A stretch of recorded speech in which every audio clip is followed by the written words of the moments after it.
Hey guys, well, like I said in my previous video, today's review is going to be on Wrong Turn 3, Left 4 Dead.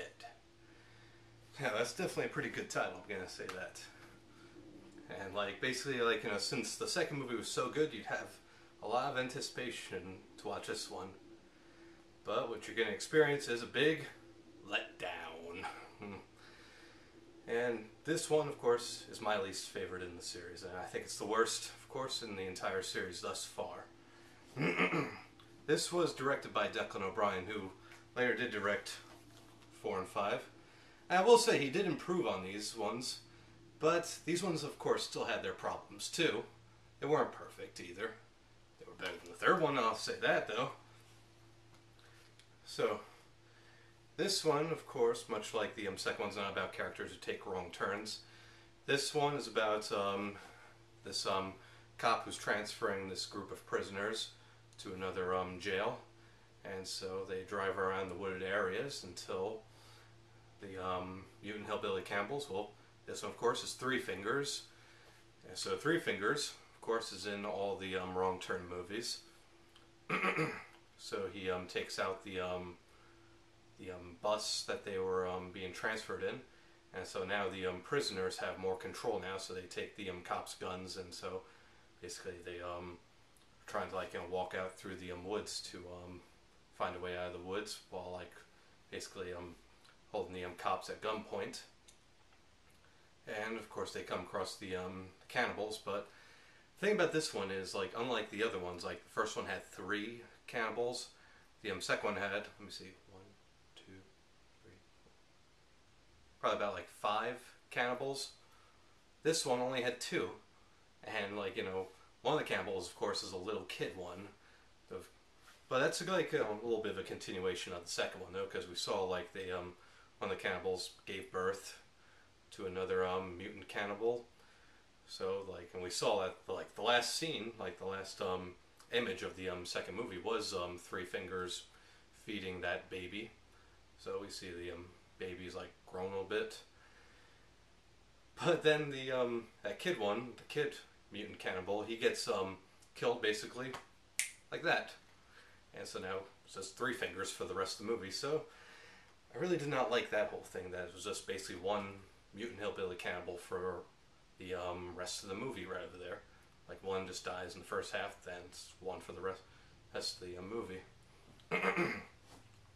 And the thing that really got me, that I really hated, was the CGI in this one. All the deaths were basically rendered a bit with CGI blood, CGI body parts getting cut off, and it was just really terribly done. I mean, I get the fact that you don't have that much of a budget, but the second one had a lower budget than the first one too, and look what they pulled off, better effects. They weren't perfect, but they pulled it off. It's more better than this one. I mean, the effects in the second one were Oscar-worthy than the effects in this one. And the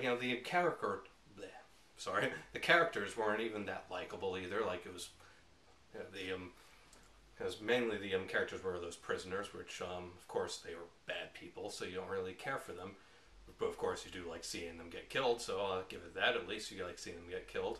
And they did have interesting deaths, but they were just ruined by terrible CGI. And also, the acting, of course, was another story. The acting is atrocious in this one, so...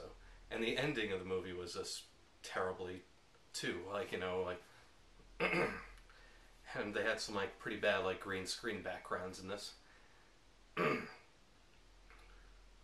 But I will give, one part, there was, the main bad guy fighting Three Fingers in this, so... I give it that. I like that fight scene, but another thing... Just want to criticize another thing though before I end this video, is that the scenes were pretty well lit up too, as if it was just the background lights. They could have edited that down a little bit to darken the scenes a bit, just to make it look like there was no lights in the woods. They could have done that. So this one, of course, is Declan O'Brien's worst in the series. Like I said, he improved on the 4th and 5th one, so I give him a pat on the back for doing better with those ones. But this one, I mean, heck, to go back on that whole budget thing, Declan O'Brien even like said in like one of the features on this that like since they didn't have that good big of a budget, so it showed. Like he even like said that like the since there was a scene like around the beginning of the movie that's set in a prison for of course the setting of this movie. So like and so they filmed in a real prison. However, he said they only had enough of the budget for only filming that prison for one day, so they rushed all the prison scenes in one day. Okay, so like I think that's really all I gotta say for this one. So this one is the worst one in the series, but of course got a little better with the fourth one, fifth one. But those ones, of course, had their problems too. I mean, they suffered from pretty bad acting and like effects that weren't all that good, but they were better than the effects in this one, though. And I think that's all I gotta say about that one.